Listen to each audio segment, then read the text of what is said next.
What's up with it? You tuned in to another episode of Everything Boxing. And I'm with my partner Monnie Brown TV off in the building. And you already know how I do. There you go talking that boxing again. What it do, Money? Man, what it do, big bro? Over here just ready to bless the people with this boxing knowledge, man, with another fire show. You know? Yes, sir. Let's get it in. Let me let some people know that I'm on, give them a chance to tap in with us. And man, we got a lot to cook on today. Yes, sir. We're gonna get real off in here today. Gonna get real. I heard a few feelings today, man. Man, it's go, hey. But we gonna come with it. And as you come in, hop in the comment section. Let us know you in the building. Let us know where you're coming from.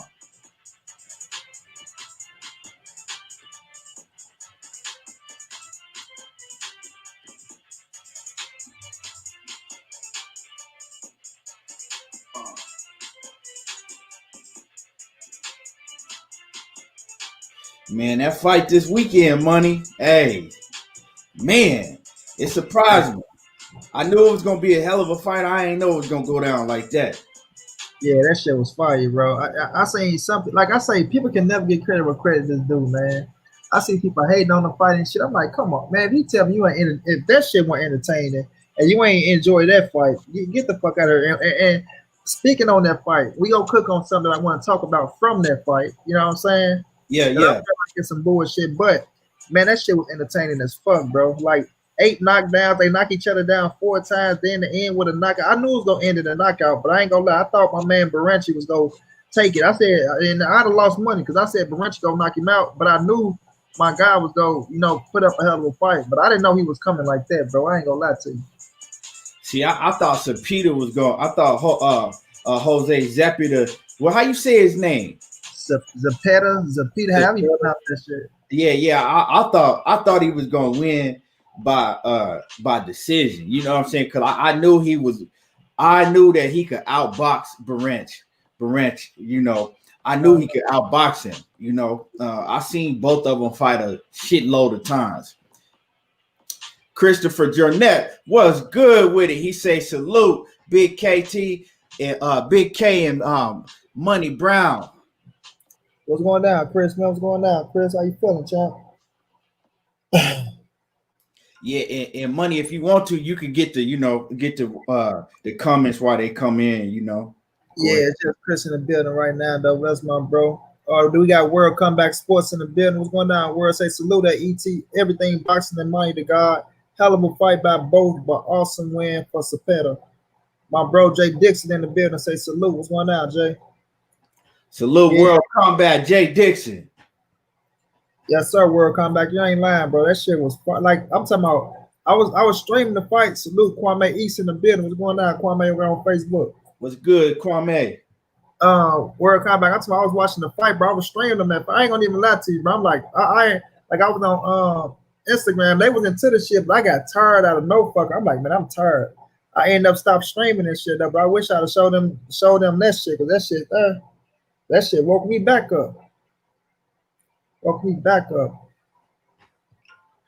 Yeah, man, that fight was like, man, because the UFC was going on at the same time.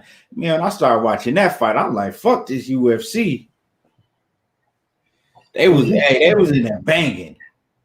If that ain't the fight of the year, if that ain't the fight of the year, we got a lot to look forward to then, because whoever go after them, hey, they got a hard task to go up against. You hear me? And I was wondering, I'm like, man, I want to keep watching this motherfucker. That nigga there watching the UFC shit, because boy, that shit was going down. Yeah, man. I ain't gonna lie, I was scared for dude though. Baranchi, I was, that shit had me nervous for a minute because he wasn't moving. Bro, that's why not only moving though, but the way everything, just the way he was blinking his eyes. I'm like, is this nigga finna take his last breath in this motherfucker? Like the way he was blinking his eyes, bro, just slowly. I'm like, is they telling him to breathe slowly, or you know what I mean, or is that happening? Salute the Mellow. He say Porter moving up. Porter ain't going no damn way, man. Well, we gonna get into that. Yeah. Yeah, we gonna talk about, you know what I'm saying, we gonna get into that later. You know, but yeah, man, that this shit had me nervous because you know we've seen fighters take lesser punishment than that and end up, you know, dying, you know, within the past couple years. Facts, man. We seen fucking the die shit. We seen my bro, man, Patrick Day. Rest in peace to Patrick Day. You know what I mean? It was another fighter that passed away. I don't know his name, but rest in peace to him and his family. I had seen, I think he's from Germany or some shit like that. That's what even Stevenson, man. I remember when I was watching the Adonis Stevenson fight, they actually had, I don't know if you remember, I was at the Wilder fight, right? When Adonis, so they fought on the same night, but they fought Adonis Stevenson. He was fighting over there in, I think it was in Canada, right? Canada, yeah. But so I'm in the Staples Center arena, and we all gathered around in this, like they had this little lounge before the Wilder fight. You know, it was like doing the prelims of the Wilder fight. So we up top, and we all, it's probably like 100 of us. We all gathered around this little lounge watching the Adonis Stevenson fight. And man, when that happened, you know, I didn't really think Adonis Stevenson was gonna be, you know, that bad off. And then you see what turned out with him. Luckily, you know, fortunately for him, you know, he getting back right. You know, he's getting back right. He still never be what he was.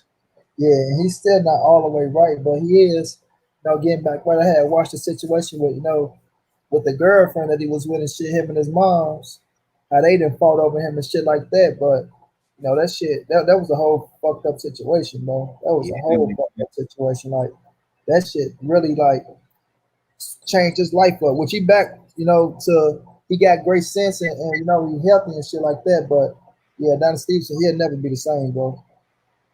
Yeah, man, for real. Like it's so like I said, when I seen Baranchek this weekend, man, that shit had me nervous for him. I was like, man, damn. We want to see, you know, as fans, we want to see fights like that, but we don't want nobody to get hurt in the ring, you know, when it's all said and done. Except the fact of they do go out there and fight, but we want them to go back home to their fucking family. I mean, right. And I want to touch on something first, bro. Just let me know when we're ready to get started because we can start off with this situation. Yeah, let me get through. Glenn Chatter off in the building. What's happening with it? Christopher Jernette, what's good with it?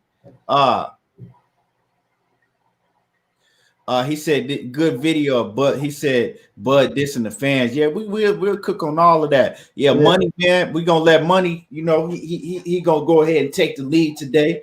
You know, Money got some things he want to get off his chest, you know. He been out here seeing some things in these YouTube streets and these boxing you know, boxing pages and stuff. Sebastian, what's good with it? Cassandra Mason checking off in the building. What's happening? Hello, Cassandra's going down. And right. We got Ronnie Melvin. What's good with it, man? What it do? Yeah, Kurt, so in the bed of salute, Kurt. Oh yeah, the boxing god, the historian, Kurt Anderson. What's happening? So yeah, go ahead, Money. Yeah, first thing first though, man, we could get on that Bud situation when Bud said what he said about the fans not caring about the fighters. You know what I mean?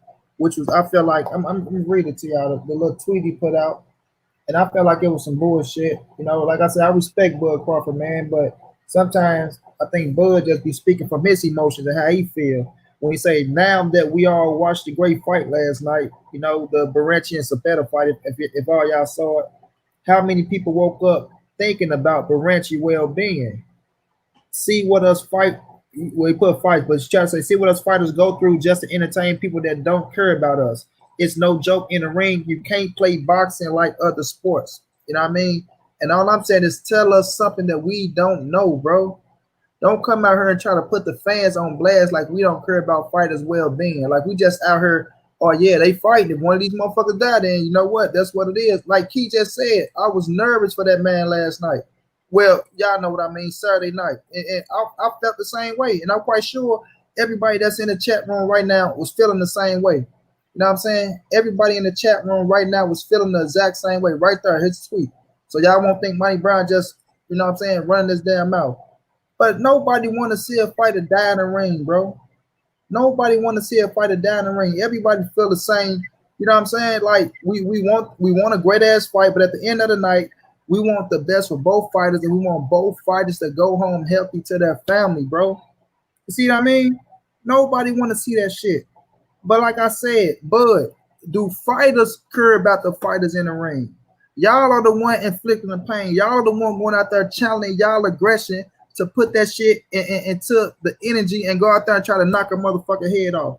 You know what I mean? Not saying that I'm dissing that, but like I said, are y'all coming together?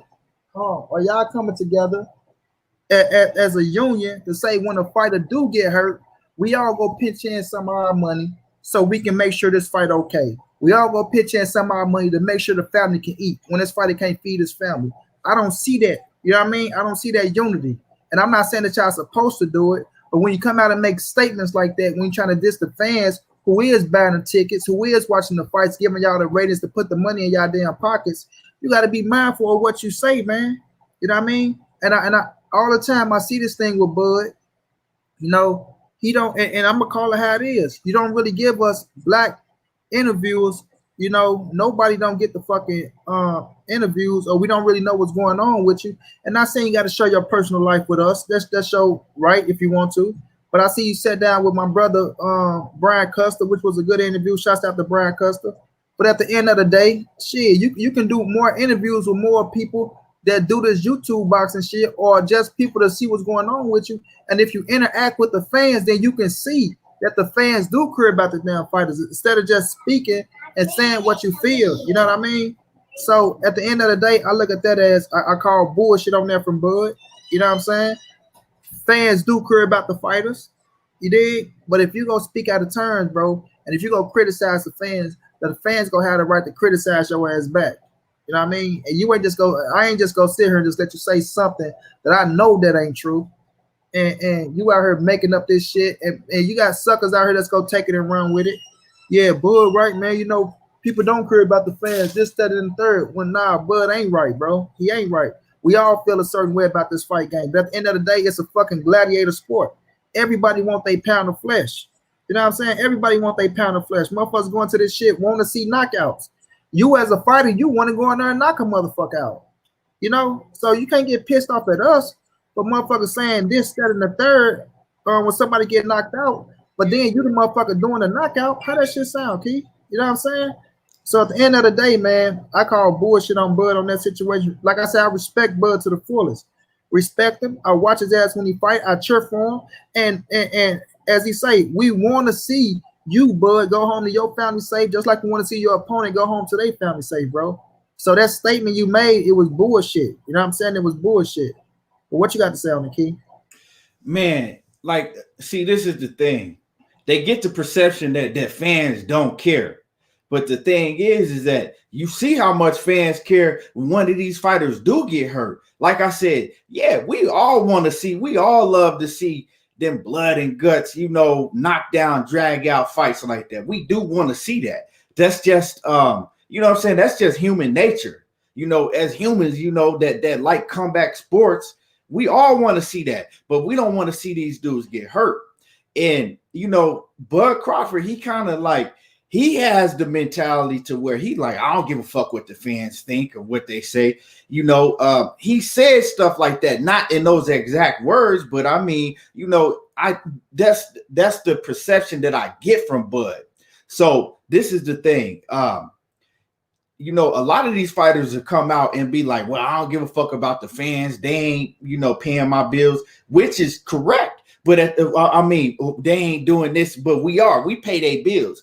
You seen Bud and a lot of other fighters talk about they didn't even want to fight because fans wasn't there. So which one is it? You feel what I'm saying? So at the end of the day, I think, you know, that's just the way that he feels. He feels some type of way, right? he feels some type of way. But I mean, man, that's not the case. That's not the case. Now you got some ignorant fans. You know, you got some ignorant fans, but the fans, the real boxing fans, as a whole, we talking about the real boxing fans. We not talking about, you know, these fake ass fans, these trolls and shit, you know, because they ain't real boxing fans. They don't know shit about boxing. They just come on to troll and run their fucking mouth. You know what I'm saying? We talking about the real boxing fans. The real boxing fans do care about the well-being of these fighters, especially, you know, fans and stuff that's been in the ring themselves, that know how it is. So, you know, I don't agree with that. Like I said, you can't just take the, you know, what you see from fans that ain't really fans. You know, trolls and these cats that don't know shit about boxing, that just come on to say dumb shit in these boxing groups or up under a YouTube comment. Those are trolls. Real fans do care about the well, you know, being of these fighters. But, you know, at the end of the day, you know, but, you know, I mean, if that's how he truly feel, right? This is all I gotta say. I can't tell another man how to feel. You know, if you feel that way, you feel that way. You got a right to feel whatever type of way you want to feel. But don't feel that way and then complain about saying that you don't want to fight unless there's fans in attendance, because Bud did say that. He did say that, you know, he don't want to fight because he don't want to fight without no fans there, right? So if that's the case, why would you want to fight in front of a whole bunch of people that don't care about your well-being? That don't make sense to me. Make that make sense. So which one is it, you know? And y'all hit the like button. You know what I'm saying? Before we even continue, hit the like button. Hit the like button. Subscribe to Everything Boxing and Sports on YouTube. Everything Boxing and Sports on YouTube. You know how to spell it because right in front of your face. After that, go right to Monnie Brown TV. Monnie Brown TV. Subscribe to Monnie Brown TV. And you shouldn't even be in here if you can't hit the like button. But yeah, you know, so that's how I feel about the situation. You know, Sebastian, what's going on? I appreciate the support.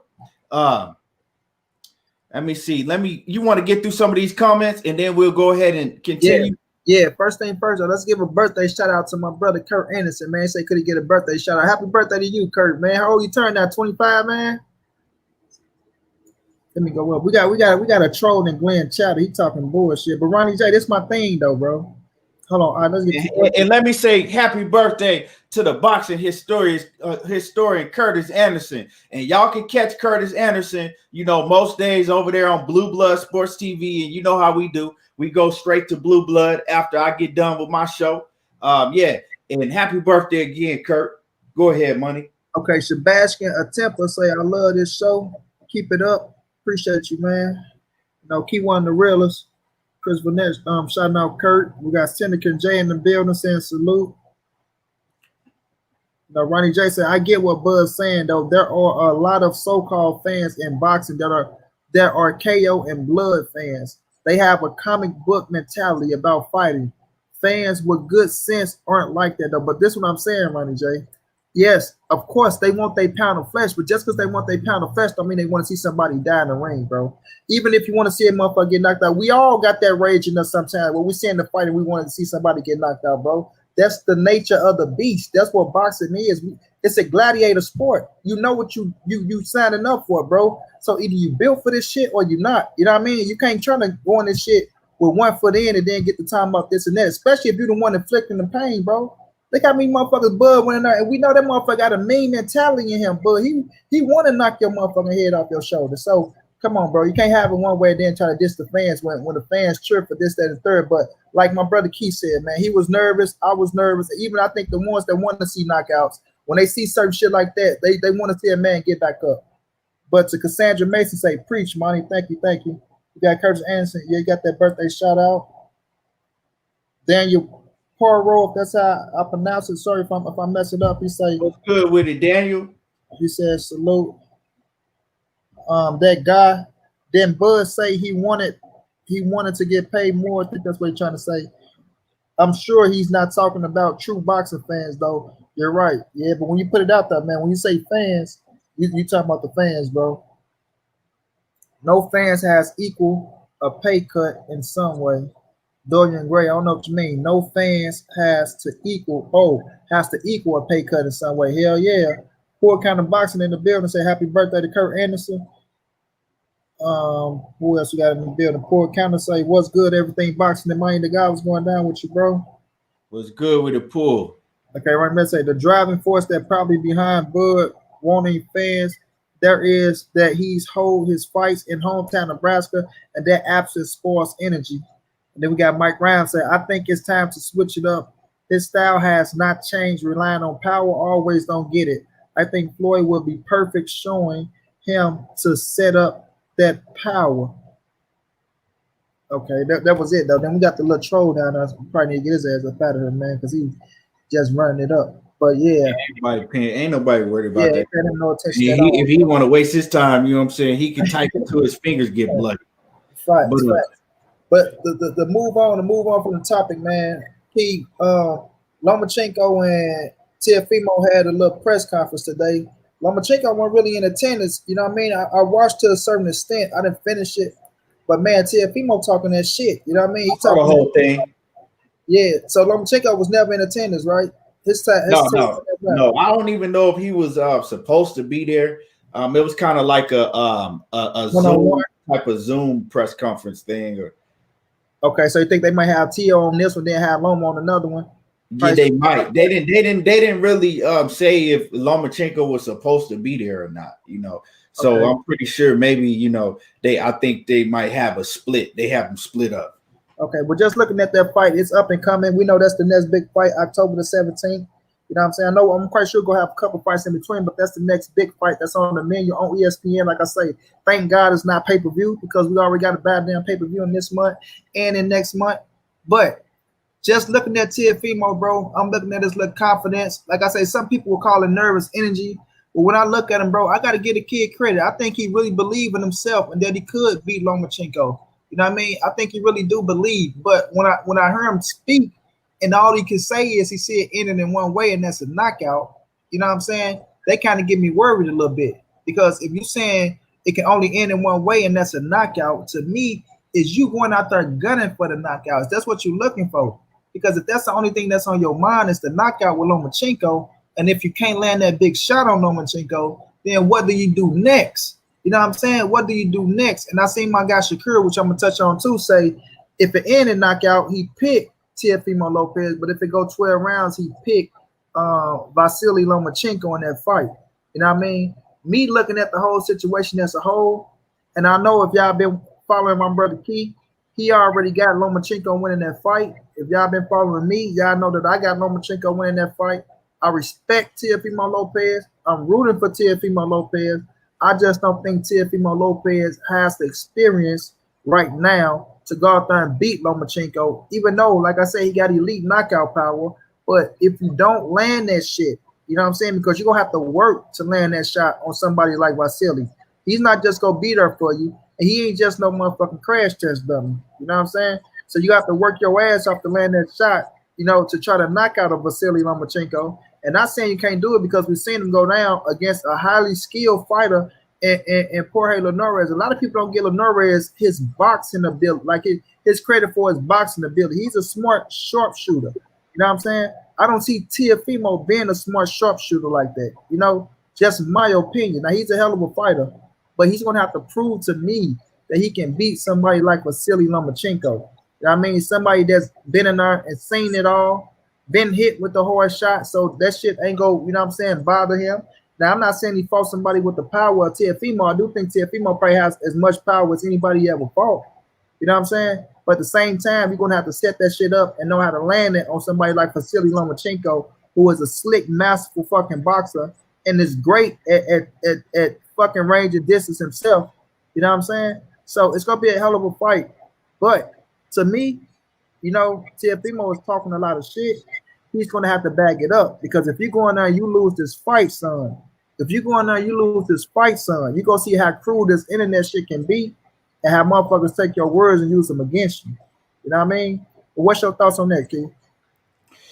Man, I mean, you pretty much said it. I mean, Teofimo, I mean, he sound very confident, which he should. You know, he should. I like his confidence.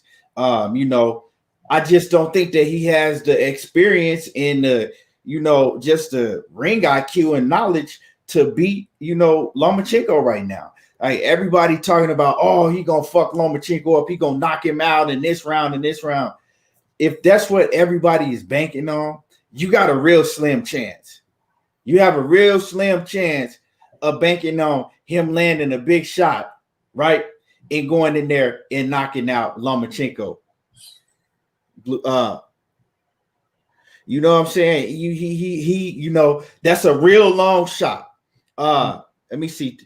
Ronnie Melvin said very true money. He says Tio's gonna have to be busy handed and yep, and yeah, he gotta be at his absolute best. But I don't think that Teofimo Lopez's best is good enough to beat Lomachenko. Now you could talk all of that shit, but when you get in the ring and you never been in the ring with somebody on that level, that Lomachenko, his ring IQ, the movement, just the combination, just the different looks he's gonna give you, he's been here before.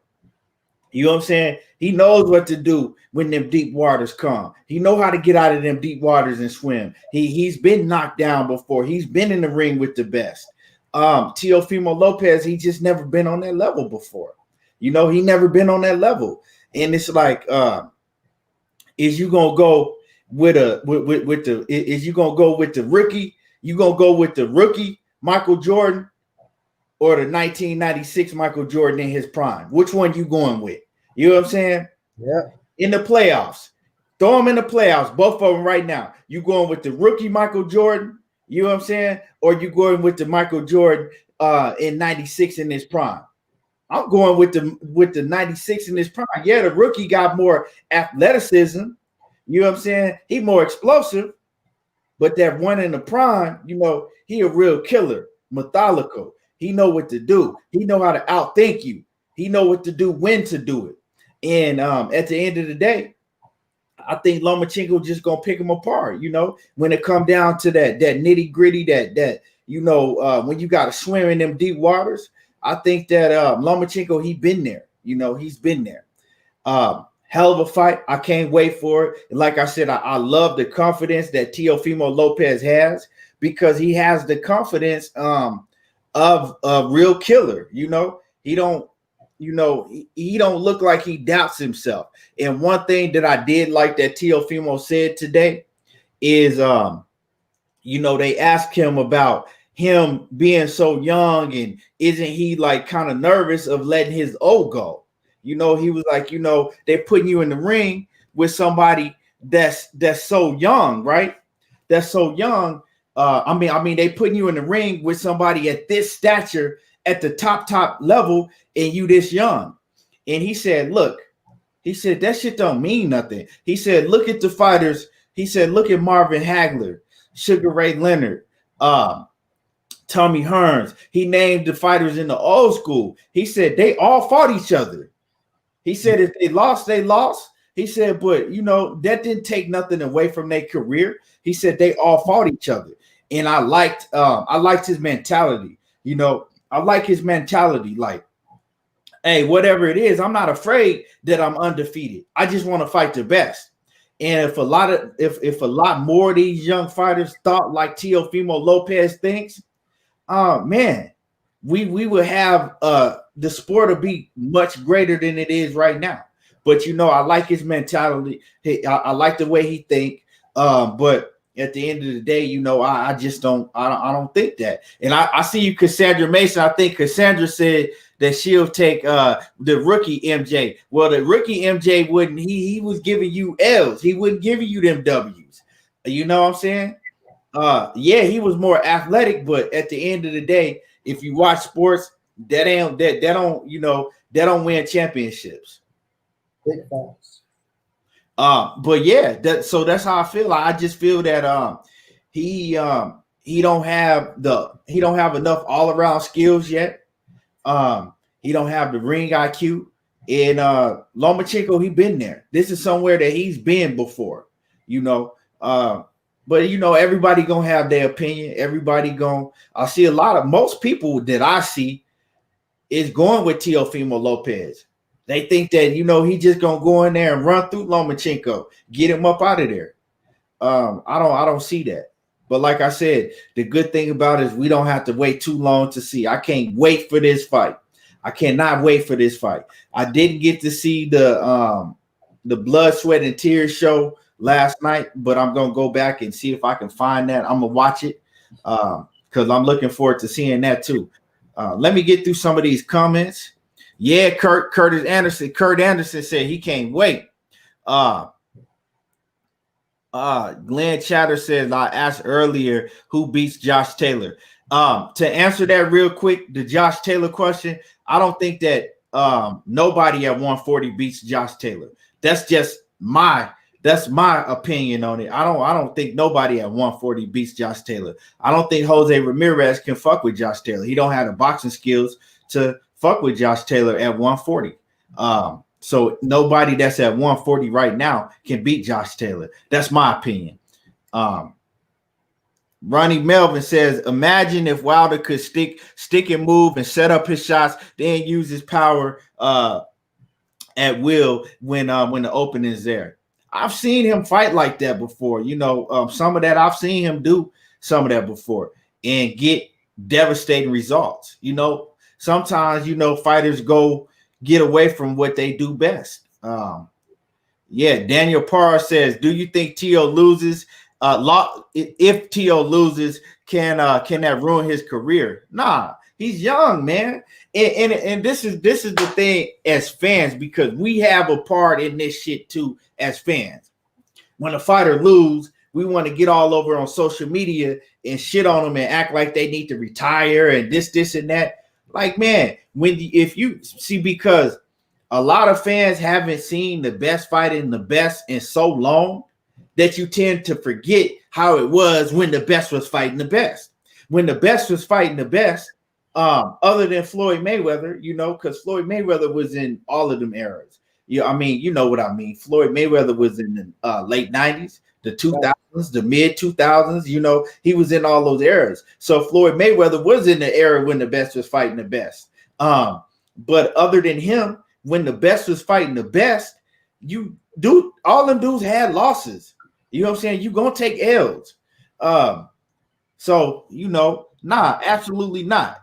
You know, I think it's going if he loses to Lomachenko but performs well, it's gonna do great things for his career, because, you know, Teofimo Lopez is moving up to 140 either way. So he already got the built-in excuse. He got a built-in excuse is that he was green.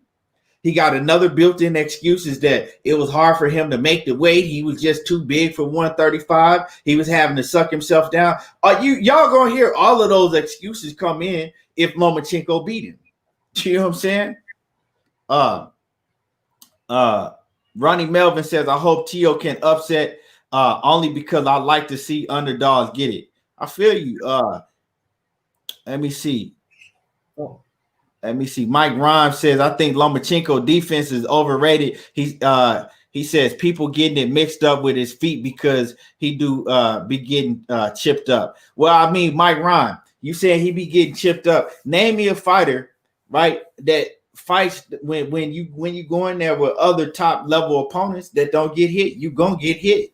You know what I'm saying? You're gonna get hit. Everybody is not Mayweather. Everybody is not Sweet Pea Whitaker. You know, even they got hit. Shit. Yeah, even they got hit, but you gonna get hit. You can't say that his defense ain't good, because I mean he gets hit, but he don't get hit a lot. Ronnie Melvin says, I don't see Teofimo knocking out Lomo at all. Mike Rhymes says it depends how you lose. Let me see. Sandra Mason says, I'm going with the rookie. Oh, yeah, I read that one. Enum Rob Man, what's good with it? Jupiter Beef, salute. Pool Counter Boxer says he think that Lopez too green. Let me see. Enum says he would love to see young Teofimo do it. Glenn Chatter says he can get hurt though. Callum hurt him. I don't know what you mean. Cassandra Mason says, but like you said, KT, she says Loma has been in the ring with the Tio, but Tio ain't never been in the ring with a Lomo. Yeah. So yeah, that's real talk. Ronnie Melvin says, Keon, are you you're right on boxing needing the hot matchups more frequently. Yeah. He said back in the day, it used to have us anticipating every week. Yeah, I mean, I think that we getting probably overall more just regular fights, but back in the day, you know what I'm saying, we was anticipating, like we knew that if you was that top dude on that throne, that everybody was coming after you. You know what I'm saying? It wasn't like, nah, I'm gonna go. I know he is the best in the division, but nah, I don't really want to fight him. I'm gonna go ahead and fight this dude for the WBA. You know what I'm saying? Goddamn copper belt over here. Wasn't none of that going on, but these belts made that happen too. D Gray throwing the towel. TV was good. He says, I think Tio versus Loma will be similar to Mayweather versus Mosley. He says Tio would catch him, but then Loma will make adjustments and get the W. You could be right. Could be one of them type fights like that. But we know that Loma's way more busy. So, you know, I think it's going to be a lot more action because Loma, you know, he going to come towards you. He busy. Kurt Anderson says Blood, Sweat, and Tears is coming on tonight at 8. Oh, I thought it came on last night, so it's tonight that it comes on. Okay, for sure. Or maybe it did come on last night and tonight too. You know about that, Money? I had seen it. It did come on last night. I didn't watch it though, but I think they just re-aired it though. Re-airing. Well, okay. Talking about it last night, or maybe they talking about for today though. But I ain't check out neither one of them though. But I'm gonna go back. I'm gonna check it all out. Yeah, I'm definitely gonna check it out. Todd Swindle off in the building. What's good with you? Jupiter B says he agreed. He says if you watch Wilder fight prior to 2019, you know he has some tools, just got away from them. His jab against Chris Arreola, yeah, was superb. Yeah. Let me see. Pool Counter says we saw Lopez against the big Asian dude. Lopez was lost as hell. Yeah, he didn't look good, but you know, it was an excuse for him in that fight.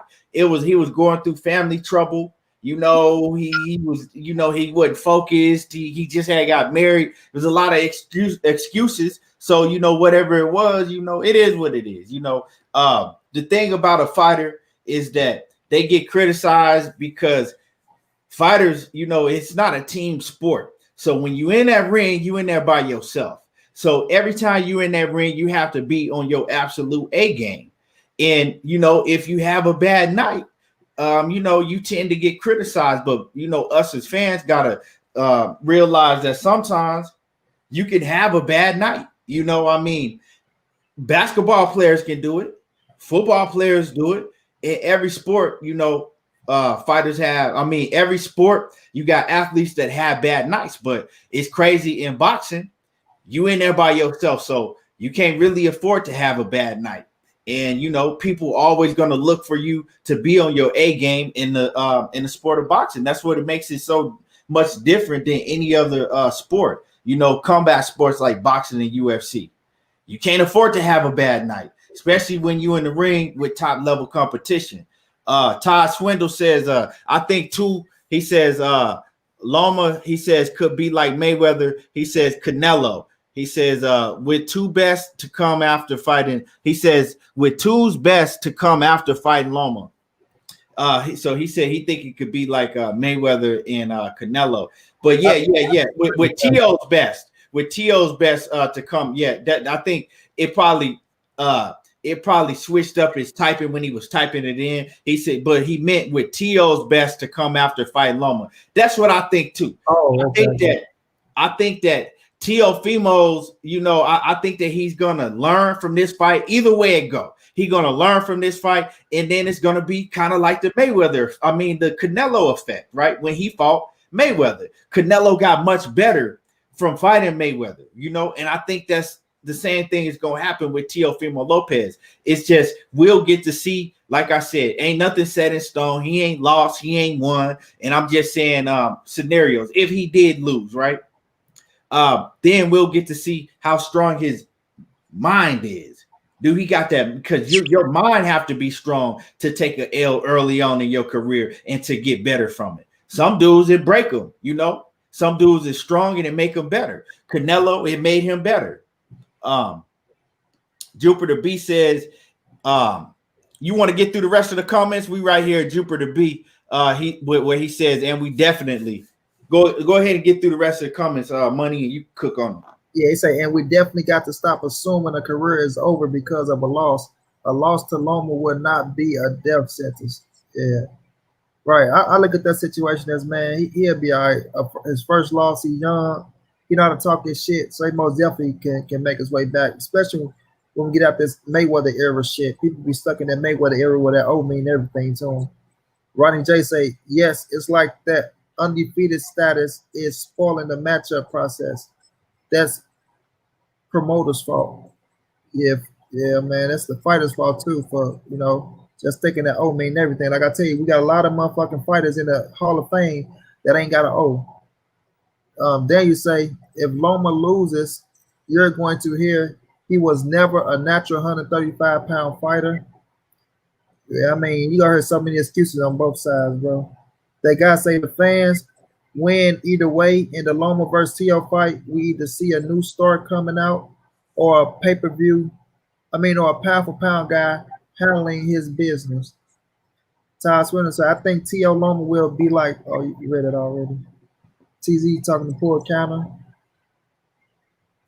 Oh, man, he said came last night. He said, I meant, Mike say, then he just be looking fucked up. I don't know what he mean. Probably talking to somebody. We'll kind of say it's the adjustment ability I'm talking about. T.O. don't think fast when he hit a wall. Enan Robin say, I was at the O2 for the fight. Luke didn't hurt Loma. They can't try that because look what they say about the Rigo fight. Made the man come up 2 weight classes. Listen, man, Rigo wanted that fight, bro. Y'all don't know how much shit Rigo was talking, and I was right there with him talking shit. So we all have bad days at work, laugh out loud. I know I do, from Todd Swindle. We'll kind of say, how is Lopez going to adjust if his athletic ability don't dominate, I guess, be dominant or don't dominate Loma? What if he can't time Loma? What is Lopez going to do? That's going to be the $1 million question. Ronnie J. Melvin say, yes, after this fight, T.O. boxing IQ goes up or it goes down. He probably going to follow the Salido blueprint and try to dog Loma. Loma got too good for that shit, Robin. Then Purdy say, if you are betting Loma, bet it soon. Odds are going up fast. Greg Abernathy, that's how you pronounce it? Abernathy. Okay, he say, do you guys think Porter versus Charlo will happen? And great show. Respect to the both of you. We got Chris Val and say, fight ends 2 ways. Lomachenko outclasses Lopez or Lopez KO Lomachenko. I feel like Lopez is skilled enough to chin check Lomachenko. Abernathy can say, cannot wait for that Loma fight. Then you say Rigo needed that money. And TZ Frank in the building say, if Linares drop Loma, T.O. can definitely stop him. Yeah, that's the thing. Nobody's saying he can't stop him, but you got to catch him to stop him. Shit. So that's what it's going to come down to. Can you land that shot? Because I say, if you let Loma get into that rhythm, it's going to be bad for him. And I know we always look at that situation where we always think, oh, this person got all the power, so he went by knockout. And this person is the most skillful motherfucker, so he got to win by boxing. But as time showed us, that shit can switch. We go out there and we see Loma put some power on motherfucking TOS by turning that body up, or any, like the fight can get stopped. We just don't have to see it. That's what people get things mixed up, Key. The fight don't just have to get stopped from a knockout. I mean, a cut can happen. A motherfucker can get outclassed. You can't land a shot. You can get embarrassed. The fight can get stopped more than one way. You know what I'm saying? So at the end of the day, it's going to be a hell of a fight. It's entertaining. It's on its way. You know, and all the questions will be answered October the 17th. You know what I'm saying? It will be answered. But we can move on from this topic, Key. Yeah, man. Like I said, at the end of the day, I'm excited because we don't have to wait for it for too much longer. All of the going back and forth, we don't got to wait for it for too much longer. So it's gonna go down. No, I don't want to hear. I'm not finna come on here and make excuses for Nan's side after it happens. You know what I'm saying? If it don't go like I think it's gonna go, I'm not finna come in here and make no excuses for Lomachenko. And for everybody that thinking that Teofimo Lopez is gonna win, I don't want to hear no excuses. Although I know that it's gonna be excuses from both sides, no matter what. But I'm not doing it. I'm not doing it. Go ahead, Money. I agree 100%, bro. He said, don't forget the judges had Linares ahead when he gave up against Loma. Tio is not fresh, bigger, more powerful, athletic. I mean, everybody gonna have their situation, like my dude keeps saying, man. You know what I'm saying? But moving on to the next topic, man. I want to talk about Shakur a little bit. I seen. Did you watch the Brian Custer interview with Shakur? Man, you know what? I was when you sent me the Teofimo Lopez when that started, I was actually just about to click on the Brian Custer interview, and watch that. But then after I watched the Teofimo Lopez, I didn't have time to watch it. So I'm actually gonna go watch it today. I'm gonna put my little AirPods in and I'm gonna listen to that. Oh man, I liked it, bro. Shakur, man, like we say, he everything that we think he is, bro. He everything that we think he want that smoke with everybody too. He say he see himself fighting Tank. He see himself fighting Devin Haney. He see himself fighting Lomachenko. You know what I mean? But what stood out to me though, and this why I rock with Shakur, man, and I fucks with him, because we all see that the information is coming out that Jamel Hearn might not be the one going out there fighting my guy Corey Frampton over there in Scotland or Irish, wherever they're trying to have a fight at. But now they saying that the situation might be Jamel Hearn versus Chris Stevenson. You know what I'm saying? And Brian Custer came out and told him, like, I had Jamel on the show. He said he won't fight you unless it's like the last opportunity. You know what I'm saying? And Shakur got to laugh like, I like him, man, but shit, it's that last opportunity.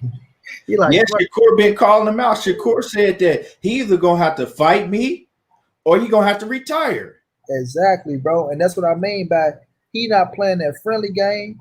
He want that smoke, you know what I'm saying? And he want that title because he said that title is gonna be everything to starting off his reign at 130 pounds. He said he fit a reign at 130 and they gonna have to up that title. You know what I'm saying? No matter how he gotta get his title, no matter who it is, Shakur saying, give me what's mine, bro. And I respect that from him, bro. I respect that from him because the kid ain't holding back no punches, bro. He not playing that friendship game. We can be cool, but this here is business. You know what I'm saying? This here is business, bro. And I got to do what I got to do to feed my family. I got 8 siblings.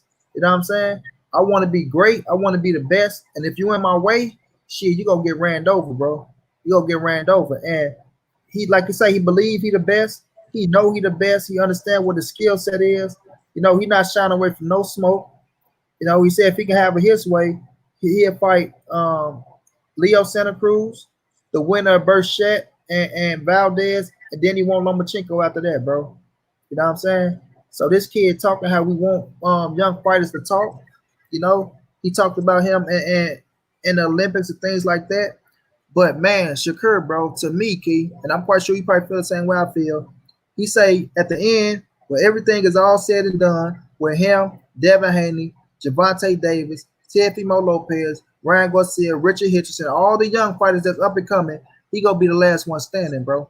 He gonna be the last one standing. He say he feel like he's just different, like how it was back with Sugar Ray Leonard, Marvin Hagler, and the 4, the great ones. Tommy Hitman Hearns. If y'all know boxing, y'all know what I'm talking about. He say Sugar Ray was that fighter that just stood out. You know what I'm saying? He was that fighter that just stood out. They was all great fighters. He take nothing from nobody, but Sugar Ray was the one that just stood out. And he point himself as the Sugar Ray Leonard back in the days, bro. And I believe him. I believe him. I rock with him. I do believe Shakur got all the skills and all the ability to beat all them dudes. And Tank is my guy. You know what I'm saying? But Shakur is just different, man.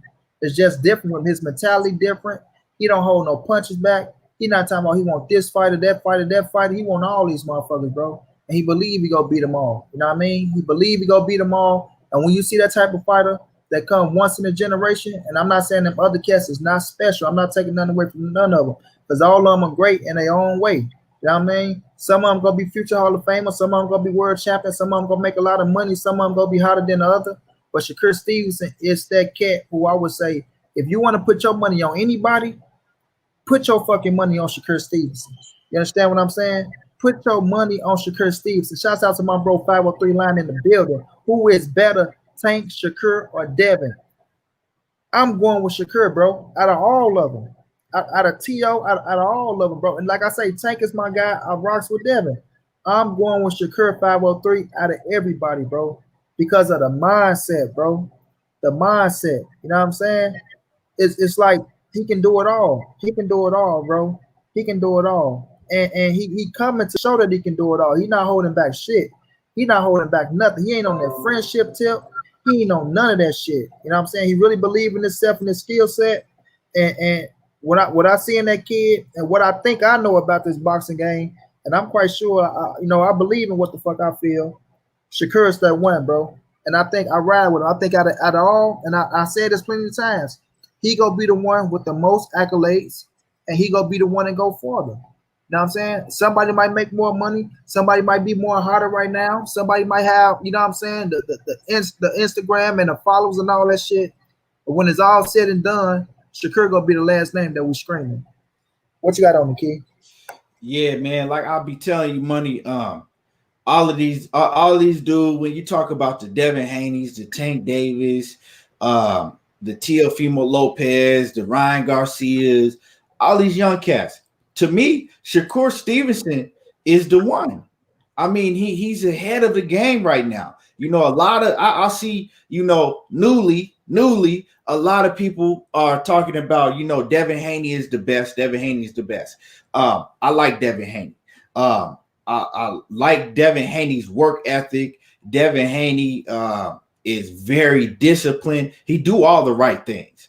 So, in the long run, I always say that Devin Haney might be that dude when it's all said and done in the long run. But if we talking about right now, right this moment, in the next 3 years, right?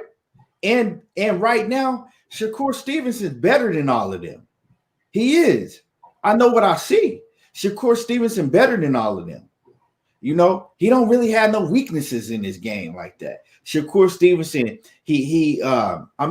look at how he controls the distance in his fights, right? Look at his footwork.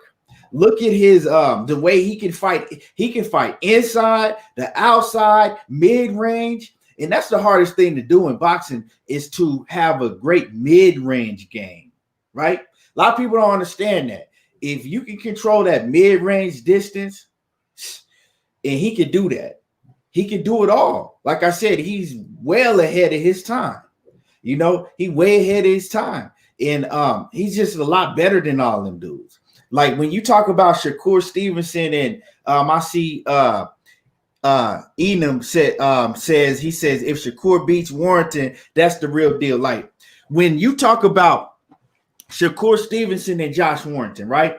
When I think about that fight, I think Shakur Stevenson goes in there and dominate any of these fighters. Even when you talk about a Burchell, I'm like, oh, that's an easy fight for Shakur Stevenson. So with me being able to say that, and I'm not saying that everything that I say is correct, but me to even think of these other top level fighters, right? Like Josh Warrington or what's his name? I just said his name. Burchell. Or Burchell, right? These top fighters like that, if I'm thinking that, oh, that's easy fight for Shakur. Like, those are easy fights for Shakur. He'll go in there and just dominate him. You know what I'm saying? And we can't really say that about these other dudes when you name other top level competition, Shakur, man, he's just he that dude. If Shakur stays stays focused, stays disciplined, and I mean when I say discipline, like don't drink, don't smoke, because see, Devin Haney do all of that. I don't know what Shakur do, but I know what Devin Haney do. If he stay like that, Shakur, he's gonna dominate like Mayweather did. That's just what I see. I see Shakur special, man, and like Devin Haney, he wants to fight everybody. It's another thing about.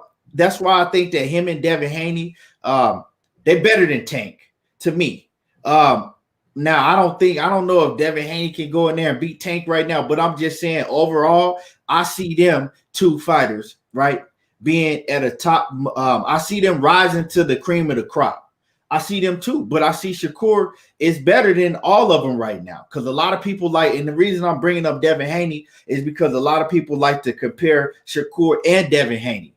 Devin Haney a bad dude, and I think he might be, when it's all said and done, he might, you know what I'm saying, be better than Shakur. But right now, Shakur, he better than all of them guys to me.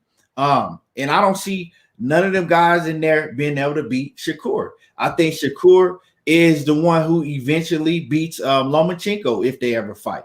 But the only thing with Shakur is that I know that he has Jay Prince and Andre Ward, guiding his career. So that's great for him, because I don't like him being with Top Rank, and I don't like him being in Top Rank with Top Rank coming into the second part of his career. He's still young now, but if he's going into the second part of his career, I don't like him being with Top Rank.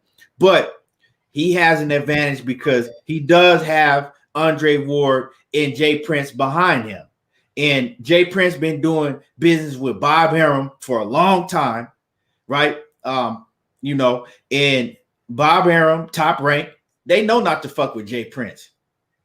So Shakur Stevenson, he made all of the right moves. That's another thing with him. Even though he's with Top Rank, he made all of the right moves, and I see if Shakur want to get out of his contract with Top Rank, if they not treating him right, down the line, I think Shakur will actually be able to do it because, he got the right team behind him to be able to make moves happen. Jay Prince can make them moves happen. A lot of people don't know who he is, but if it comes down to it, he'll get it done. So I think Shakur Stevenson is just in the he just above all of them guys. Well, what you got, Money? Yeah. Comments? Yeah, we got the field of comments. Damn, where was we at? Robert Drummond, what's good with you? I see you in the building.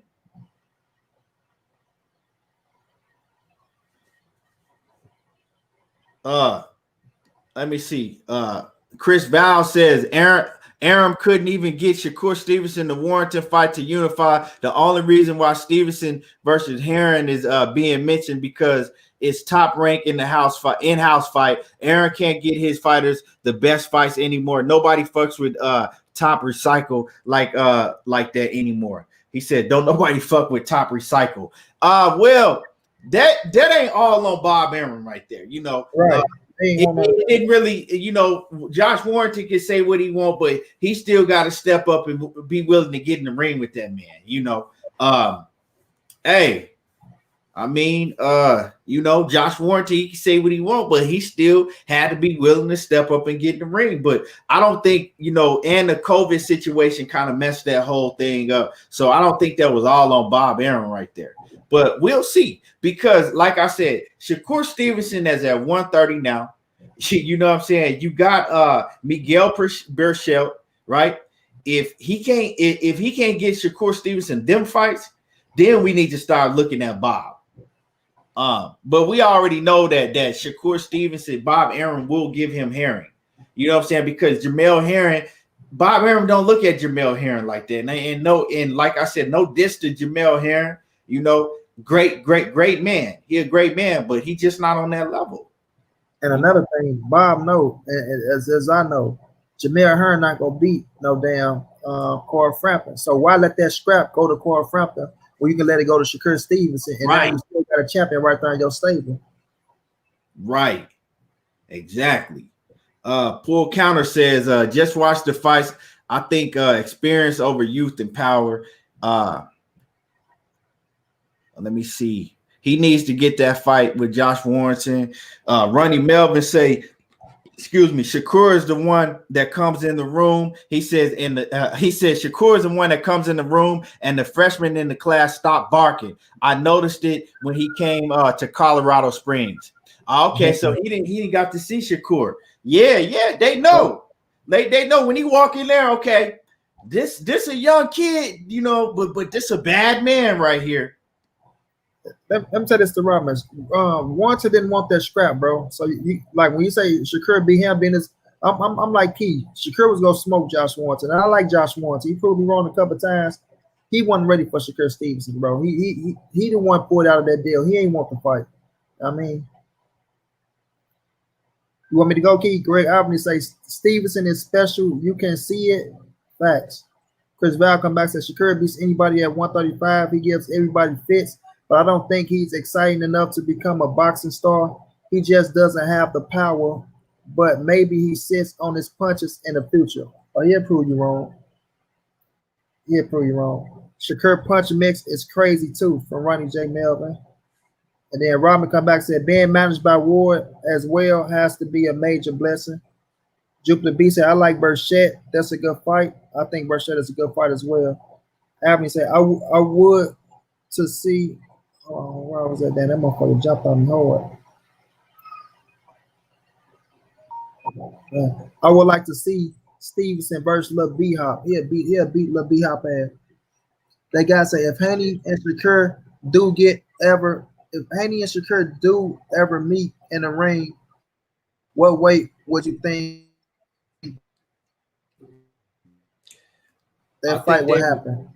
I don't know, man. Maybe 140 if Shakur make it to 140. Yeah, 140. They would have to fight at like 140.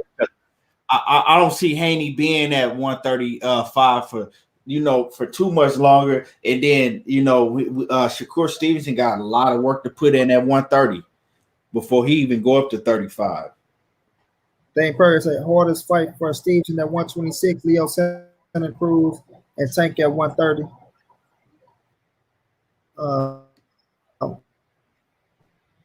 Ronnie J. Melvin say Haney is a stout puncher. Stevenson is a complete boxer that's getting better. I mean, we can say Haney is a stout puncher. I don't know if you're saying a hard puncher or not, but Haney got a little way to go for me to consider him as a puncher, but he got a little pop. Solid model 211. Salute to you, man. Shakur says, 503 says Shakur ain't fighting nobody though. Shit, they ain't trying to fight him. But even if you look at the top cats, you got to say TFPmo the one that's fighting all the tough motherfuckers because Devin ain't fought nobody yet for real.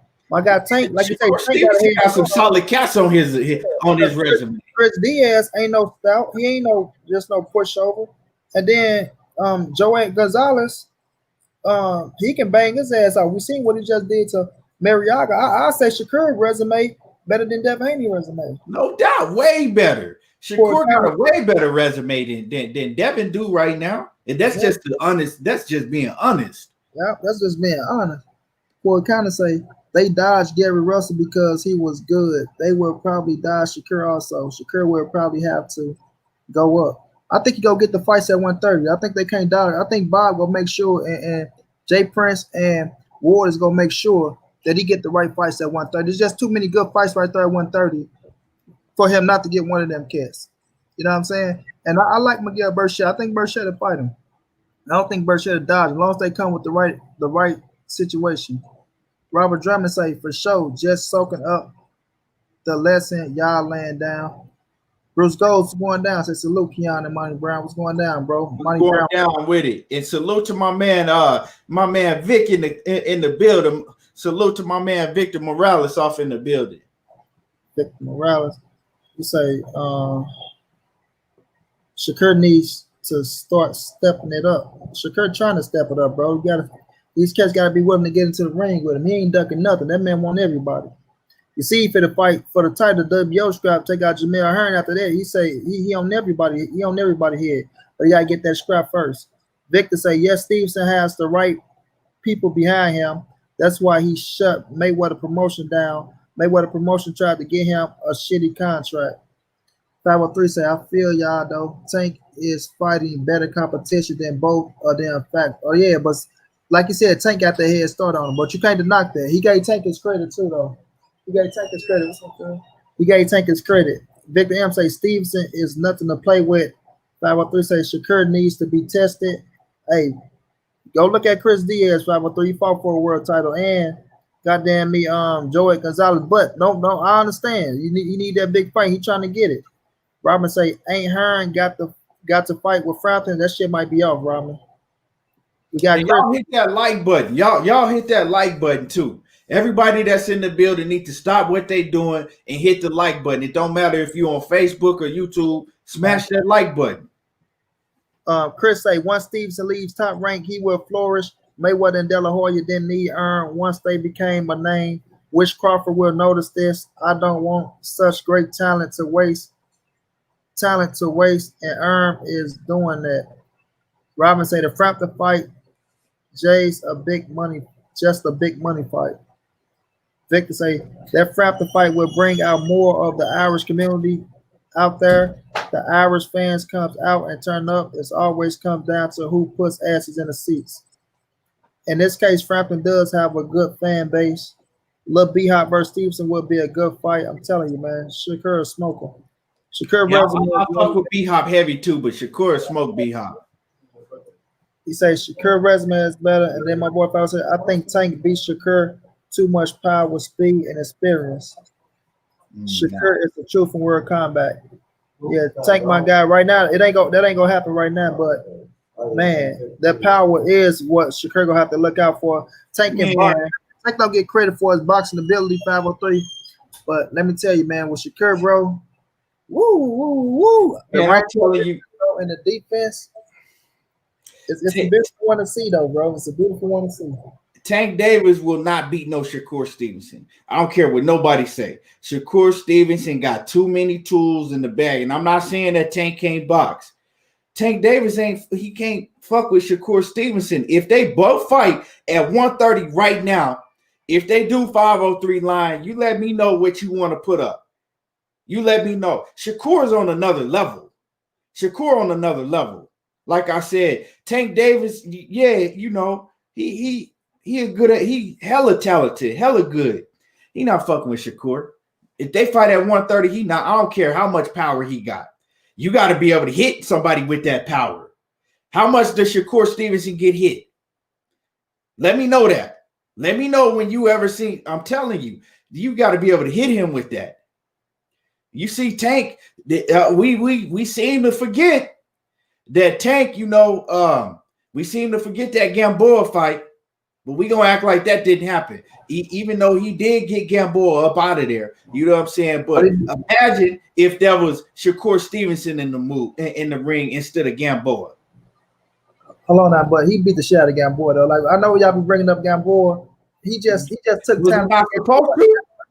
He just took time to knock him out, but he dropped him 3 times, bro. So when y'all the man had a fucked up Achilles. Yeah, but when y'all bring up Gamboa, y'all make it like Gamboa went in that motherfucker and was just like he had a chance. I get what you're saying, but he beat his ass. You know what I'm saying? So we cannot look over the fact that man could not move, bro. We can't look over the fact was dragging. He was dragging. We can't look over the fact that he still knocked him out. So I want you to Gamboa fight as a reference to, you know what I'm saying, him and Shakur. Now, listen, I understand what 503 is saying because I do give Tank a shot in that fight, bro. You know what I'm saying? Like right now with the power and the speed, because Tank can overlook for his boxing. But still, though, even with me, I still think Shakur, though, with his mindset and the IQ 503, I just think the little dude IQ is crazy. Like my dude Keith said, like, the defense on him, bro, is crazy. And I would edge Shakur in that fight. But I do get Tank a shot in that bitch, though. But the Gamboa reference to me, Gamboa, like, Devin Haney go beat the shit out of Gamboa.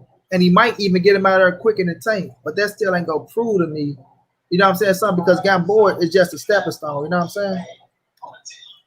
But all I'm saying is that you can't. It don't matter how much y'all like Tank. You cannot look over the fact if LeBron go in the championship game tomorrow, right?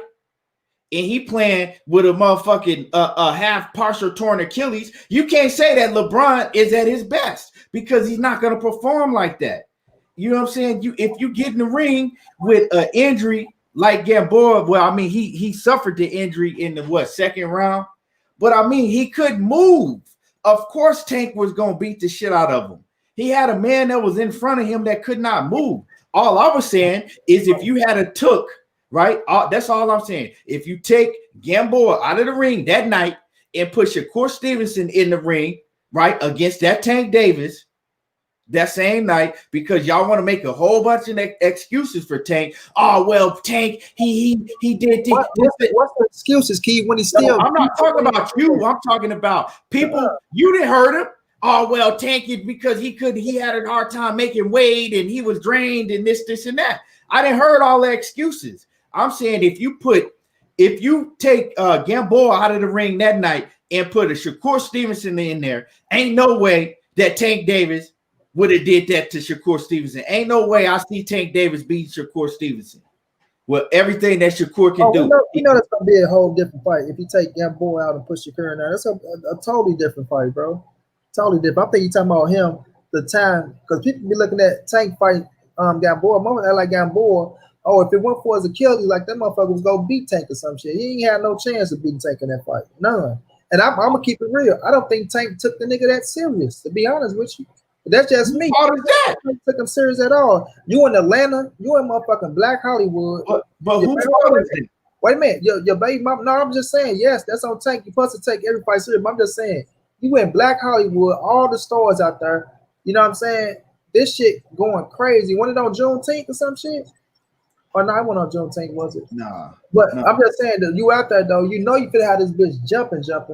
You know, this motherfucker getting calls out the ass, the stars coming out. It was different. But if you put Tank and you know he fights Shakur, that motherfucker gonna be on this A Super A game because they scored already, like Shakur said. What happened in scoring stays scoring.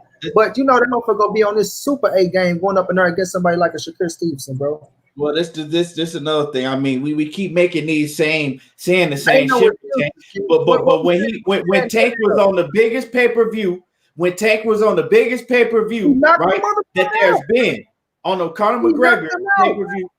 He did make weight though. He knocked him out though. But who did he fight? What was the dude name he fought without even looking him up? He knocked him the fuck out. What was the man name that he fought? But he knocked him out. We don't know.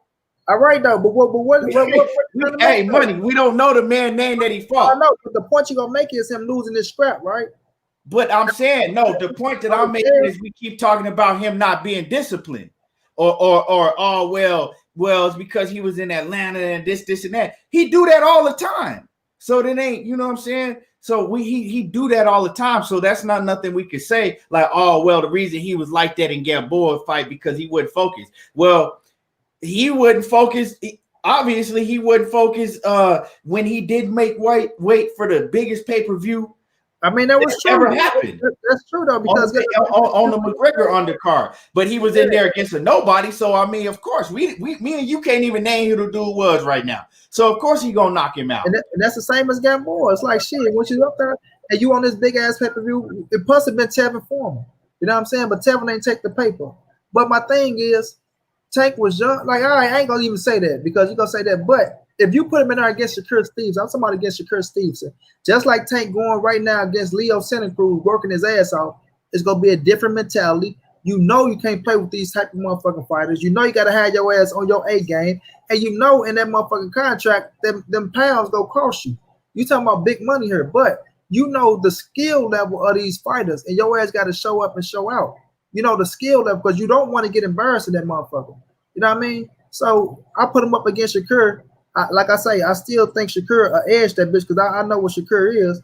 You know what I mean? I think Shakur edged on all of them, but they go be great fights. But with the speed and the power of Tank, you got to damn well give him a shot in that fight.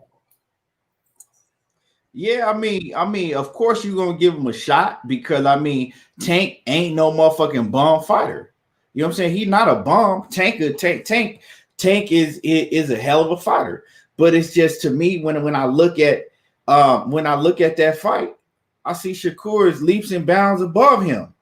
I just see it. I see Shakur is leaps and bounds above him, and Shakur is steady getting better. He's steady rising. He's always training. He's disciplined. You can't tell me that Tank is doing the same. You know what I'm saying? You can't tell me that Tank is getting better because he tells you himself that he don't even go to the boxing gym. He don't work out. He don't do none of that shit. He don't work on his game until he gets that call and say, hey, you got a fight coming up down, you know what I'm saying, and whenever against so-and-so, right? But Shakur Stevenson, Devin Haney, Vasyl Lomachenko, them guys like that, they stay in the gym and they steady working on their craft. They don't have to go in the gym to get ready because they already been ready, right?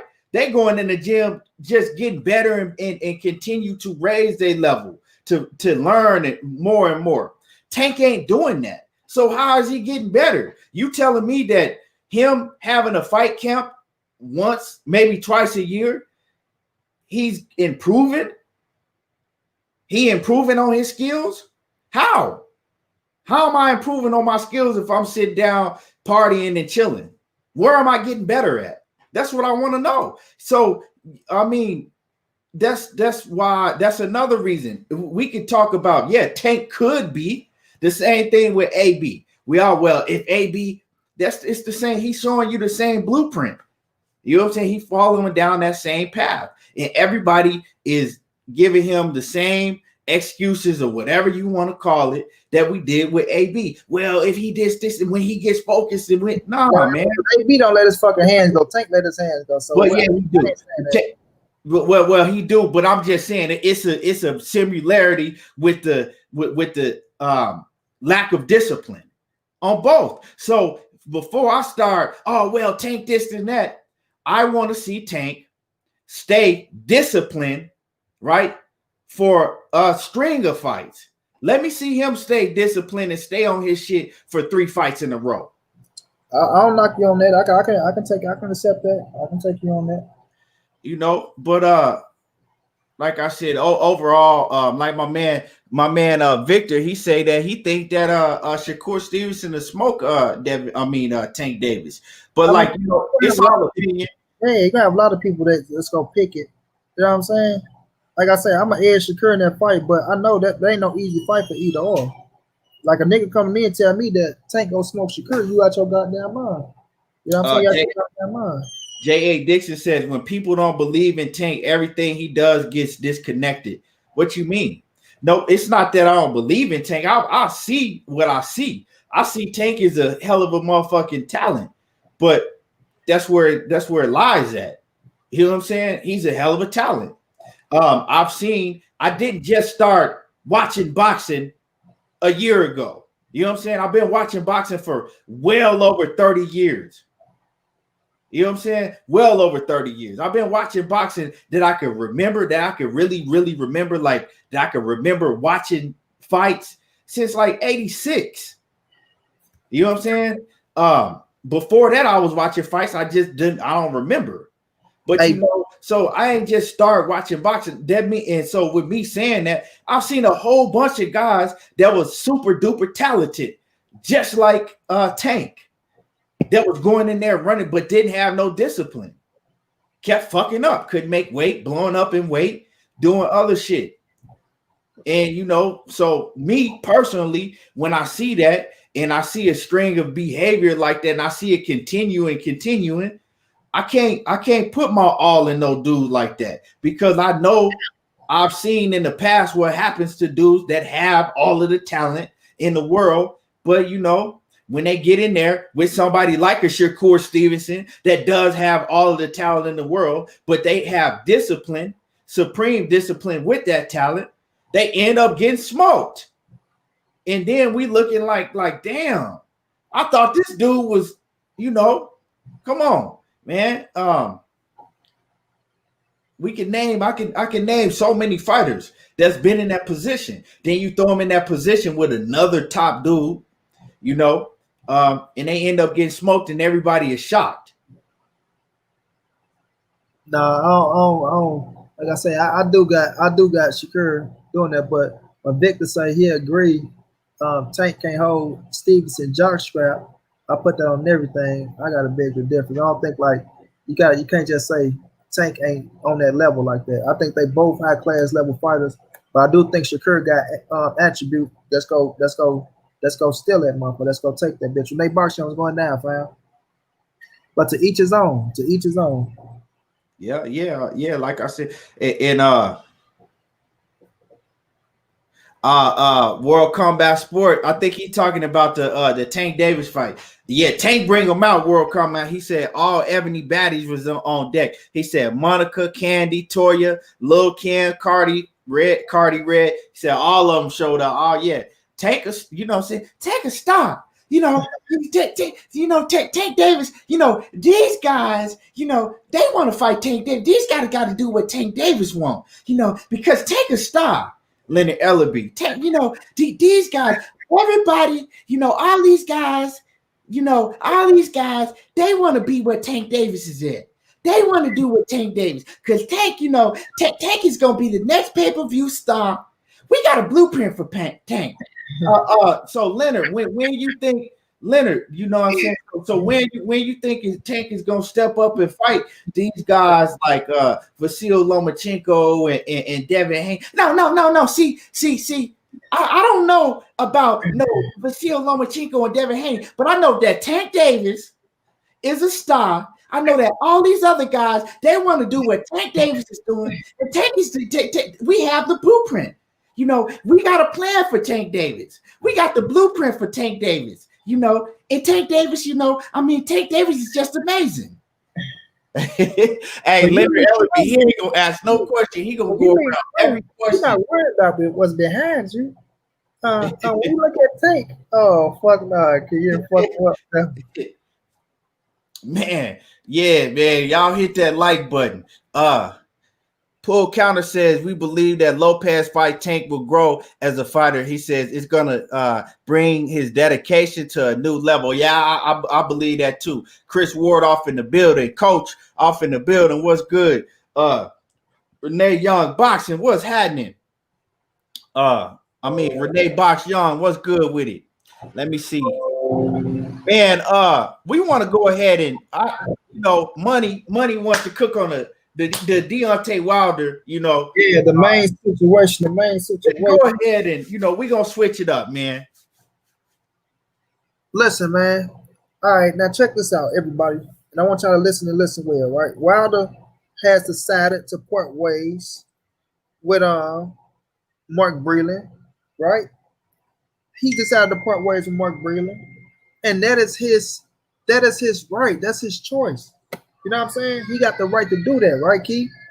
But I see a lot of people that shitting on him.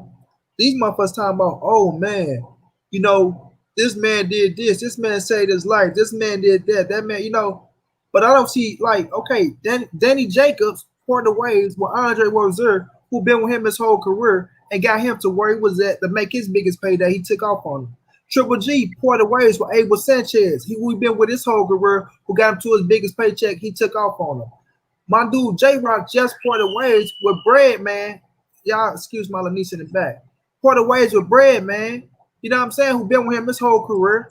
And he left him. My guy, Jared Hurd parted ways with Ernesto, who been with him his whole career. But I don't see y'all cats making videos shitting on these fighters. It's only when it's Deontay Wilder who decided to part ways with Mark Breland. You understand me? And not everybody got something to say about Deontay Wilder. Oh, he dumb. Oh, he this, he that. Oh, he really finna lose now. He don't stand a chance. Y'all didn't even give him a chance in the first place. But how come when he part ways with his trainer, after all this time, and what's the thing everybody said about Wilder, Keith? He do the same thing over, and this no knock on Mark Breland. I respect Mark Breland and what he did in the amateurs, what he did with Deontay Wilder. They made history. You can never take that from him. But these the same cats that say Deontay Wilder don't do nothing different. Oh, all he gonna do is come around and look for the big right hand. Oh, he don't go to the body. He don't got no head movement. He don't know how to move his feet. He need to bring in somebody to teach him to do this, to do that, and do this. But when you part ways with a trainer, you do bring in somebody to teach you something different. Now, oh, he's done for leaving Mark Breland. Oh, he say this man, but not that man. All these excuses they making, And it shows that it's never good enough when it's Wilder, bro. And you just see the hate that Deontay Wilder get from all these cats who talk all this shit about boxing, who don't know shit about boxing, but those same ones who criticize him about one thing, and then when he do what they want, when he do what they say he should do, they criticize him for that shit. You know what I'm saying? So it's never good enough. But if he been with Mark Breland all this time and he don't do shit different, then that's telling y'all that Mark Breland ain't teaching him shit different. That's just what I'm saying in their ways. And I'm not saying Mark Breland ain't good for him. But if he's not learning shit different over 40 plus fights and he going out doing the same thing, shouldn't he want to bring in a new trainer? Shouldn't he want to bring, whether he part ways with Mark Breland or keep him? Don't he want to bring in somebody else to show him something different? You know what I mean? According to y'all, you know what I'm saying? But my thing is him splitting ways with Mark Breland, he has the right to do that. We know Wilder is almost, 35, 36, you know? So he head on to the ass end of his career. Wilder 33. 33, that's it? Yeah, I think Wilder, man, I put a lot of fucking age on you. I'm sorry. Hey, you trying to put him out the game. Out the boxing game. I apologize, bro. Damn, I'm the same age as well. I ain't never even trip off that. But nonetheless, though, you know, in your 30s, you still heading to the tail end of your career. You know what I'm saying? So if this man want to switch up something and bring in Malik Scott, you close. My bad, Money. You close. He 34. He'll be 35 this month.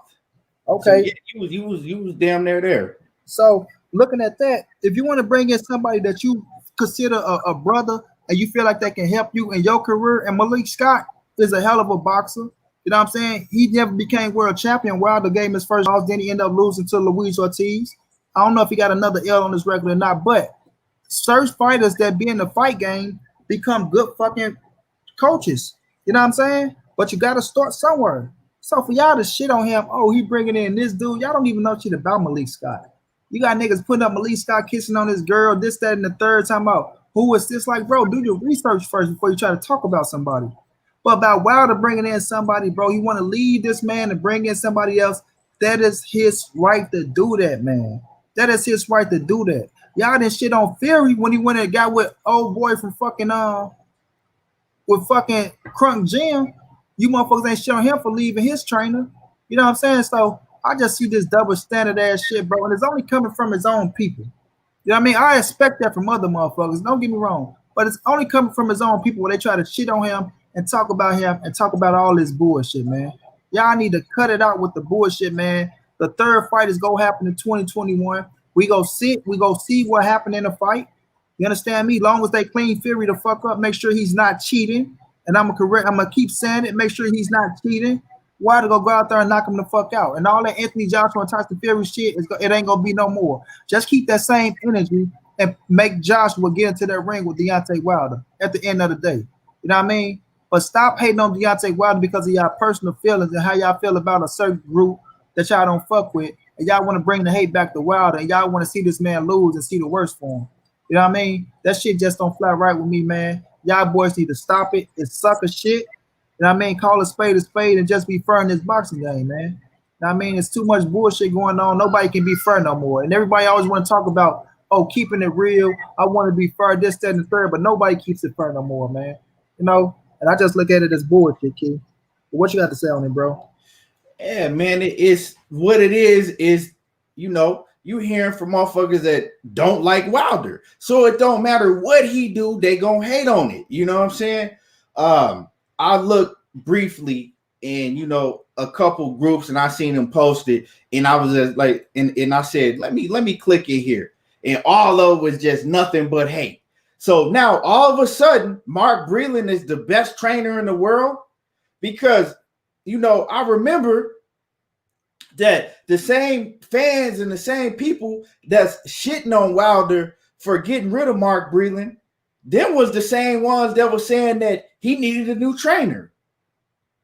Because how come all this time Mark Breland hasn't taught him to do this and that, right? But all of a sudden now, that he gets rid of Mark Breland was the best thing that ever happened in his career, the best trainer in the world. Oh, he made a big mistake, this, and that, right? Why? It's only one answer. It's because people gonna hate on Wilder, period. You know what I'm saying? Any news, anything that comes up where you can shit on him and talk bad, they gonna take that lead and they gonna run with it. That's that man's fucking business. If he want to get a new trainer, everybody, like my man Money said, y'all don't say nothing else when all of these other fighters switch trainers, right?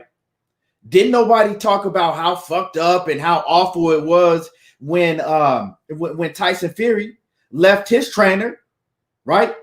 When Tyson Fury left Ben Davison, right? Nobody was saying that, right? When he left his trainer to go over there to the Crunk gym, and nobody was talking about that. Oh, how Fury was fucked up. Nobody was saying that, right? They was talking about, oh, how it was a good move, how Fury, came up in the Crunk gym, this, and that, right? And then, like Money said, you don't know shit about Malik Scott. Malik Scott been right there, in his camp the whole time anyway. I think it's a good move, right? Mark Breland, to me, I never really liked Mark Breland like that as Deontay Wilder's trainer. I said it a long time ago that I wasn't really feeling Mark Breland like that. I've said it before he ever lost the fight. Mark Breland's cool, he got Olympic, great fighter himself, but I don't know. Mark Breland is just too soft-spoken to me, and whatever it is at the end of the day is his business. Why y'all shitting on him because he decided to switch trainers? Whatever the case may be, that's his fucking business. Like Money said, y'all don't have that same energy when all these other fighters switch trainers, right? When Tim Bradley left his trainer and switched up and went to Teddy Atlas. Oh, it's great. We love him going with Teddy. Y'all didn't have that same energy then. So why is it such a big deal now when Wilder decides to switch trainers and do something that he want to do? Now he's horrible and this, and that, and he's a low life as a person. Oh, man, y'all funny. Like I said, just come out and say that you don't like him. Period. And stop trying to use everything else that you see to make an excuse to fucking get in your motherfucking comment sections and go back and forth and type about them all day. Because obviously, when you got a deep hate like that for a man, right? You obviously have some type of infatuation with him that you just don't want to admit. Shit's weird to me. It's weird to me. So, like I said, what more can Mark Breland teach him? Like, answer me that. For everybody that thinks it's fucked up and like this is the worst mistake that he could ever make, what more can Mark Breland teach him? I mean, you are already complaining about the shit that he don't do and what he needs to learn. So if he's been needing to learn these things, and this is what y'all saying, I'm not saying this.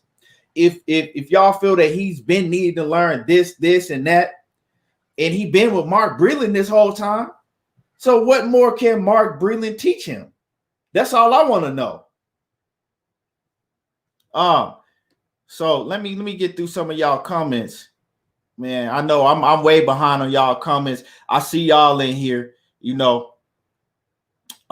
me see. Hold on. Hey, World Combat says spot on that Leonard Ellerby. Hey, man, Leonard be having me dying. J.A. Dixon says, yep, they call Wilder one-dimensional, and now they got and now that he got rid of Mark, he says some even saying he kept the white dude though. Yeah, well, JD's is his original trainer that's been with him like his whole career. Mark Breland came in somewhere, but JD's is that's like family. JD's is like family. And another thing I noticed, right, that I wasn't feeling with Mark Breland, and maybe a lot of y'all might have not have seen it, but I noticed it, and I actually talked about it after the first Wilder Fury fight, right? Mark Breland did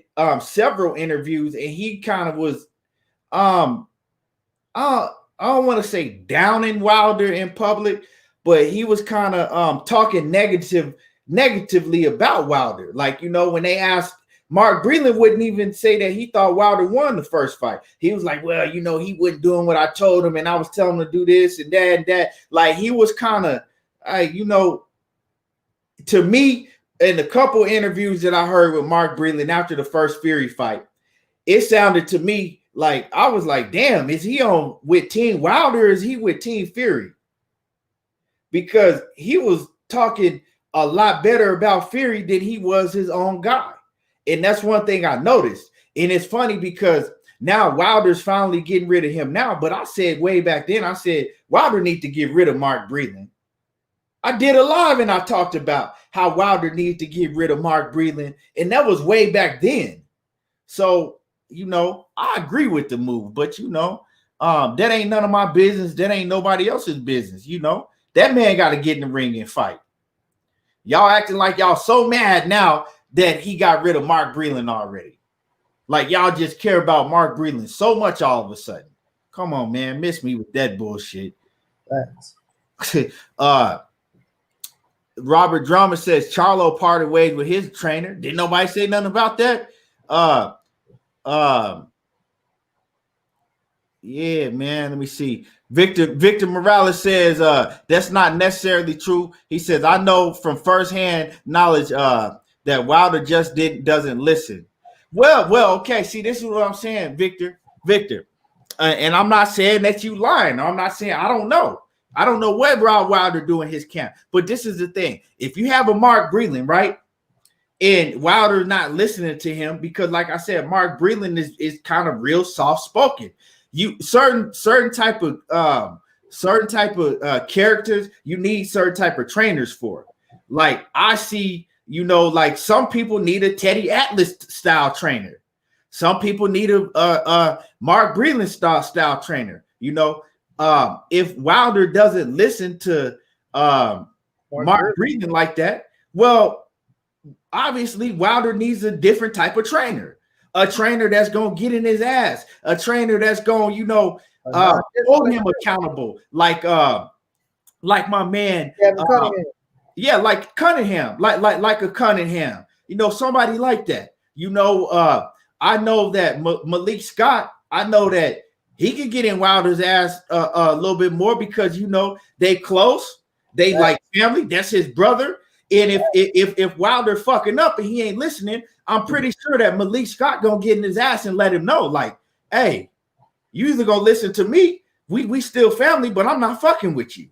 Thanks. You know, when you that close, you can let your brother know that. And I wrestle with your brother like that. And I wrestle with your big ass. Yeah. And we can go in here and we can throw him, you know. But that's just what it is, you know. I mean, like I said, we got it. That's his business. You know, so let me say this, kid. This is my thing. I'm saying, like, he got the right to do that. You got to understand what I'm saying. Now, y'all might be right. He don't listen. Oh, he won with him. My thing is, he has the right to change trainers if he want to change trainers. When you go look at these cats and on these videos, how they shitting on him. Oh man, he's stupid. Or he this, he that. It's all just downgrading the man and just dissing the man for changing trainers. But you have this shit happening in front of your face every day. With fighters that are successful with their trainers, but they leaving their trainers doing the same shit Wilder just did with Mark Breland, but it's nothing. Niggas not saying nothing. No, nothing. It's just, oh, well, this, that, and sometimes they praising the fighter. But when it comes to Deontay Wilder, it's just nothing but hate. Oh, he dumb, he this, he that, and shit. The next fight just over. It's just over. He don't have a chance. Oh, wow. He left Mark Breland. He's dumb. He don't have a chance, but every motherfucker else got a chance. And other fighters having success with other trainers, but Wilder can't have success with another trainer. Come on, man, y'all got to miss me with that shit. Yeah, real talk. And boxing sciences, hey man, boxing sciences. I said the same thing when they was asking me about Mayweather, and I think me and Money might have been talking about that Mayweather training Wilder. I said nah. I said that could never happen. I said because Mayweather liked to. He liked to talk to people in a certain type of way. It's a way that you could talk to people to where like you training them like, hey, get on your shit, do this and that. Mayweather, he kind of come off as like he'll try to belittle you. You know what I'm saying? And Wilder beat and uppercut the shit out of Mayweather. I don't think, just like my man said, I think their personalities would just clash. They not the same type of man. Floyd don't have enough training experience to train somebody like Deontay Wilder. Nah. And just the personalities, I think that would clash. They would just clash. You know what I'm saying? Like, at least Malik Scott is a heavyweight fighter. Like, he understands, you know what I'm saying, what goes into the heavyweight shit. Like, don't get me wrong, Floyd, he good for the little fighters. He doing what he doing, though. You know what I'm saying? But he bringing in a certain style that he feel like that's gonna work for him, bro. The boxing scientists say JD don't know nothing about boxing. He just owned the gym. You can't say that. We don't know what that man know about boxing. Right. I ain't been around that man. You ain't been around. We don't know what he know about boxing. And JD ain't the number one trainer. Yeah, nah. So I think Malik Scott, that's been in Deontay Wilder's camp. That's actually they fought each other. You know what I'm saying? They brothers. You dig what I'm saying? And I think, you know, like I said, he can talk to Wilder and get to Wilder in a different type of way. Plus, you know, they've been through war with each other. They've been through the fire with each other. Courtney Joe Buffett off in the building. Yes, sir. Yeah. He said he see that about Floyd too. That's my man. Everybody on here, go subscribe to the Courtney Joe Buffett show. You know, man, the man been on Maury acting a fool. I got you, kid. I'm gonna go check him out. He pure entertainment. He do interviews on you know, racial issues and all type of shit he do on this show, and he make beats. So a lot of them beats y'all hear coming up on my channel when I be playing shit, he make beats too. He cold. So make sure that y'all go subscribe to my man Courtney Joe Buffett show. Hey, can you say it on the Maury show? Huh? You say he was on the Maury show? Yeah, man, he was on the Maury show, man, acting the damn fool back in the day. Man, you know, he was, you know, out here doing the real live pimping. You know, he you know. Yeah. Got that pimp suit on. That's what he. Yeah. You said same pimp suit, just reheated. You know, but yeah, y'all make sure y'all go check out the Courtney Joe Buffett show, man. And he got some he got some big things coming. Yeah, so Cassandra said that Leonard Ellaby impersonation. Hey, man, I'm telling you. But yeah, man, Floyd is a great boxing mind, but he just, you can't, that personality with Wilder, it would just clash. World Combat Sports says Jay is his manager too. He says justice not spoken on. So yeah, JD's is his manager too, my man. World Combat, and y'all go subscribe to World Combat Sports.